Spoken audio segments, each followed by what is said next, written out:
إن الحمد لله نحمده ونصلي على رسوله الكريم أما بعد أعوذ بالله السميع العليم من الشيطان الرجيم من همزه ونفخه ونفثه بسم الله الرحمن الرحيم تنزيل الكتاب من الله العزيز الحكيم۔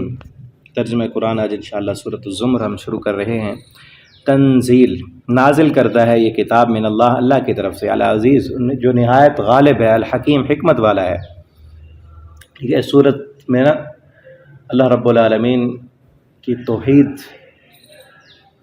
توحید کا جیسے کہتے ہیں نا ذروۃ سنامہ الجہاد، توحید جہاد جو ہے وہ اسلام کی چوٹی ہے، اور اس مکی صورتوں میں اکثر توحید اور آخرت کا مضمون ہے، لیکن اس مضمون کی چوٹی جو ہے وہ اس صورت میں ہے، اس صورت میں، ٹھیک ہے۔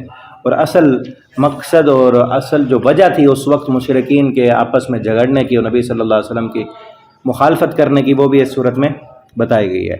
یہ کتاب، اس کا نازل کرنا اللہ کی طرف سے ہے جو غالب ہے اور حکمت والا ہے۔ انا انزلناہ الیک، انا انزلنا الیک الکتاب، بے شک ہم نے نازل کیا آپ کی طرف کتاب کو حق کے ساتھ، فاعبد اللہ، بس آپ اللہ کی عبادت کریں، مخلصا لہ الدین، اسی کے لیے دین کو خالص کرتے ہوئے، اسی کے لیے عبادت کو خالص کرتے ہوئے۔ الا للہ الدین الخالص، خبردار اللہ کے لیے خالص دین ہے، اللہ کے لیے خالص عبادت ہے۔ ملی ہوئی عبادت، ملاوٹ شدہ عبادت اللہ قبول نہیں کرتے۔ یہ ہے وہ توحید۔ وہ کہتے تھے کہ آپ بھی ہمارے معبودوں کو برا نہ کہیں، آپ بھی تھوڑا نرمی کریں، ہم بھی کریں گے۔ اللہ نے فرمایا الا للہ الدین الخالص، اللہ کے لیے عبادت کرنی ہے تو خالص کرنی ہے، ملاوٹ شدہ عبادت اللہ قبول نہیں کرتے۔ پہلے کیا ہے؟ لا الہ، پہلے لا ہے، پھر الا اللہ ہے، ٹھیک ہے۔ پہلے دوسروں کی نفی کرو، دوسروں کی عبادت سے قطع تعلق کرو، دوسروں کے ساتھ امیدیں، آرزوئیں، تمنائیں، ان سب کو ختم کر کے پھر اللہ کی طرف رجوع کرو، تب خالص عبادت ہوگی، اور خالص عبادت ہی اللہ تعالیٰ قبول کرتے ہیں۔ والذین اتخذوا من دونہ اولیاء، اور وہ لوگ جو اس کے علاوہ دوسرے دوست بناتے ہیں، ما نعبدہم، وہ کیا کہتے ہیں؟ جو دوسروں کو پکڑتے ہیں وہ کہتے ہیں ما نعبدہم، ہم ان کی عبادت نہیں کرتے، الا لیقربونا الی اللہ زلفی، مگر یہ اللہ کے ہمیں قریب کر دیتے ہیں، ہم ان کی عبادت تھوڑی کرتے ہیں۔ اللہ نے کہا یہی تو شرک ہے نا، تمہیں کس نے کہا ہے کہ یہ قریب کرتے ہیں اللہ کے؟ تمہیں قریب تو تمہارا عمل کرتا ہے نا، تمہارا کردار کرتا ہے، کسی دوسرے کا عمل تمہیں اللہ کے قریب نہیں کرے گا، ٹھیک ہے۔ اور آج بھی کلمہ پڑھنے والے جو قبروں اور مزاروں درباروں پہ جاتے ہیں، ان سے بھی پوچھو تو وہ بھی یہی کہتے ہیں کہ ہمیں یہ اللہ کے قریب کر دیتے ہیں، ہم ان کی عبادت تھوڑی کرتے ہیں۔ وہ بھی یہی کہتے ہیں ما نعبدہم، ہم ان کی عبادت تھوڑی کرتے ہیں، یہ ایسے ہمیں کہتے ہیں ان کی عبادت کرتے ہو، ہم عبادت تو نہیں کرتے، ہم تو قرب حاصل کرنے کے لیے جاتے ہیں نا۔ یہی مشرکین مکہ کہتے تھے ما نعبدہم، ہم ان کی عبادت نہیں کرتے، یہ تو ہمیں اللہ کے قریب کرتے ہیں۔ ان اللہ یحکم بینہم، بے شک اللہ تعالیٰ فیصلہ کرے گا ان کے درمیان، فیما ہم فیہ یختلفون، کہ جس میں وہ اختلاف کر رہے ہیں۔ ان اللہ لا یہدی من ہوا کاذب کفار، بے شک اللہ تعالیٰ نہیں ہدایت دیتا جو کاذب ہو، جھوٹا ہو، بہت ناشکرا ہو۔ لو اراد اللہ، اور اگر اللہ ارادہ کرتا، ان یتخذ ولدا لاصطفیٰ، کہ وہ بنائے اولاد تو وہ چن لیتا، مما، اس میں سے، یخلق ما یشاء، جو وہ پیدا کرتا ہے جسے بھی وہ چاہتا، سبحانہ، لیکن وہ پاک ہے، اس کی کوئی اولاد نہیں، اور نہ ہی وہ چاہتا ہے اولاد۔ وہو الواحد القہار، وہ اکیلا ہے، واحد ہے، قہار، بہت غلبے والا ہے۔ خلق اللہ، اس نے پیدا کیا آسمانوں کو، والارض، اور زمین کو، بالحق، حق کے ساتھ، یکبر اللیل علی النہار، وہ لپیٹتا ہے لیل، رات کو، علی النہار، دن پر، ویکبر النہار علی اللیل، اور وہی لپیٹتا ہے دن کو رات پر، وسخر الشمس، اور اس نے مسخر کر دیا سورج کو، چاند کو، کل یجری لاجل مسمى، سارے کے سارے چل رہے ہیں اپنے مقررہ مدت تک، الا هو العزیز الغفار، خبردار وہی غالب ہے اور وہی معاف کرنے والا ہے۔ خلقکم، اس نے پیدا کیا تم کو، من نفس واحدہ، ایک ہی جان سے، ثم جعل منها زوجها، پھر اس جان سے تمہارے لیے جوڑا بنایا، وانزل لکم من الانعام، اور نازل کیا اس نے تمہارے لیے من الانعام، جانور، ثمانیت ازواج، 8 قسمیں ہیں اس کی، جو گھریلو جانور ہیں، چوپائے جسے کہتے ہیں، وہ 8 قسمیں، اس کی 8 قسمیں پیچھے سورہ انعام میں ہیں۔ ثمانیت ازواج من الضان اثنین ومن المعز اثنین، تفصیل وہاں ہے۔ یخلقکم، پیدا کرتا ہے وہ تم کو، فی بطون امہاتکم، تمہاری ماؤں کے پیٹوں میں، خلقا من بعد خلق، ایک تخلیق کے بعد دوسری تخلیق، کہ پہلے نطفہ ہوتا ہے، پھر علقہ ہوتا ہے، پھر مضغہ ہوتا ہے، پھر ہڈیاں بنتی ہیں، پھر گوشت چڑھتا ہے، پیچھے ہے نا سورہ مومنون میں ہم نے پڑھا، فتبارک اللہ احسن الخالقین، کتنا بہت اچھا ہے، بہت بابرکت ہے، خوبصورت پیدا کرنے والا۔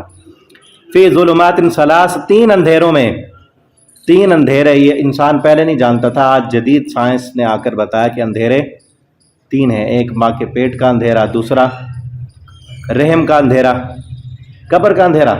ماں کے پیٹ کی بات ہو رہی ہے، نیند میں بیٹھے ہو، ماں کے پیٹ کا اندھیرا، رحم کا اندھیرا، پھر اس رحم کے اندر جھلی ہوتی ہے جس کے اندر بچہ بند ہوتا ہے، اس کا اندھیرا۔ تین اندھیروں میں، تین پردوں میں وہ تمہیں پیدا کرتا ہے۔ رحم اور وہ فرق ہے وہ۔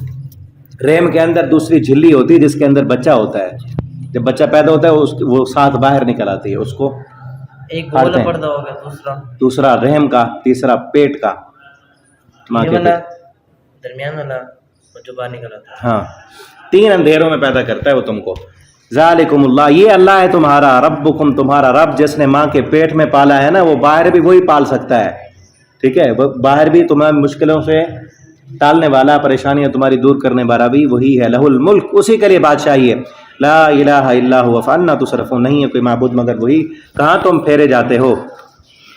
ان تکفروا، اگر تم کفر کرو گے، فإن اللہ غنی عنکم، بے شک اللہ تعالیٰ غنی ہے تم سے، ولا يرضى لعباده الكفر، لیکن یہ یاد رکھو کہ اللہ اپنے بندوں کے کفر سے اور ناشکری سے راضی نہیں ہوتے۔ اگر تم شکر کرو گے، يرضى لكم، وہ راضی ہو جائے گا تم سے۔ کوئی ناشکری کرتا ہے، اللہ کی نافرمانی کرتا ہے، دی ہوئی طاقت صلاحیت اللہ کی ہے، لیکن اللہ اس کے اس کام سے راضی نہیں ہے۔ اللہ کی دی ہوئی صلاحیت کو اللہ کی فرما برداری میں استعمال کرو گے تو اللہ تعالیٰ خوش ہوں گے تم سے، ٹھیک ہے۔ اللہ ہمیں اپنی فرما برداری کرنے والا بنائے۔ ولا تزر وازرۃ وزر اخری، اور نہیں اٹھائے گی بوجھ اٹھانے والی کسی دوسرے کا، کوئی جان کسی دوسری جان کا قیامت کے دن بوجھ، جس نے گناہ کمائے ہیں وہ خود بوجھ اٹھائے گا۔ ثم الی ربکم مرجعکم، پھر تمہارے رب کی طرف تمہارا لوٹنا ہے۔ فینبئکم، پھر وہ خبر دے گا تم کو، بما کنتم تعملون، جو تم عمل کرتے تھے۔ انہ علیم بذات الصدور، بے شک وہ سینے کے راز جاننے والا ہے۔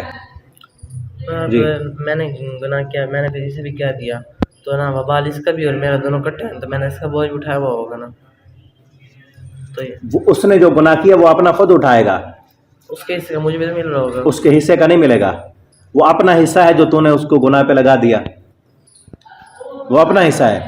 جس طرح نیکی پہ لگایا، اس کا پورا مجھے اس کا بھی پورا، ہاں، اس کا بھی اجر ملے گا، اس کے اجر سے کم ہوگا، جس میں پڑا اس کے اجر سے تو کم نہیں ہوگا نا۔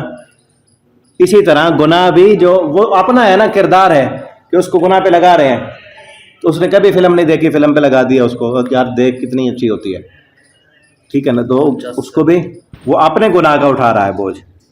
رکوع ہوا ہے؟